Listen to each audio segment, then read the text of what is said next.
Hi, do you consider yourself original? As a child, I wanted to grow up to be an inventor, but as time went by, I was educated on the way things are supposed to be. I'm fascinated about the lives of Elon Musk, Steve Jobs, and so many others that through their original ideas made the world advance. That's why I jumped at the opportunity to read the book Originals by Adam Grant, in the hope of finding out if I could indeed become more original myself. Adam describes originals as those who explore new options, choose a different path, and end up making things better. Okay, you might say, and if I'm not really creative?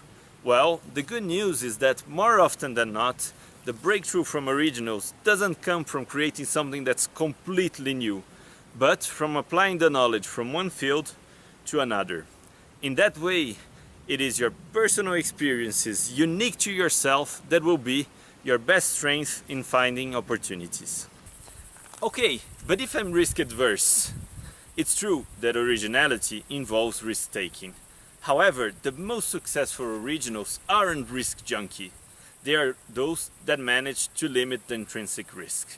It's just like the skydiver that will carefully plan his flight, carry 2 parachutes, triple check each one, and wait for the perfect weather conditions before taking the jump.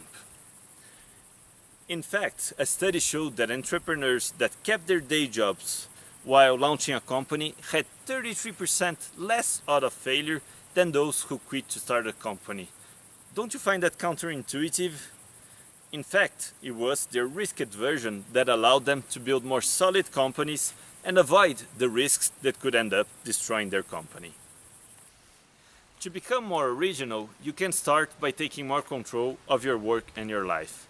A study on a call center showed that the best predictor of top performance between its new hire was if they had used Firefox or Chrome to submit their applications. Don't you find that crazy? But in fact, it was these candidates that were not happy with the default option, Internet Explorer, and did something to change it.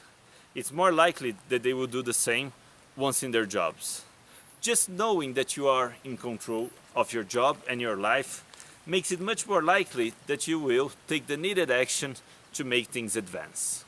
Originality is not always welcome with open arms. I'm sure you know many people that get quite defensive when presented with original ideas.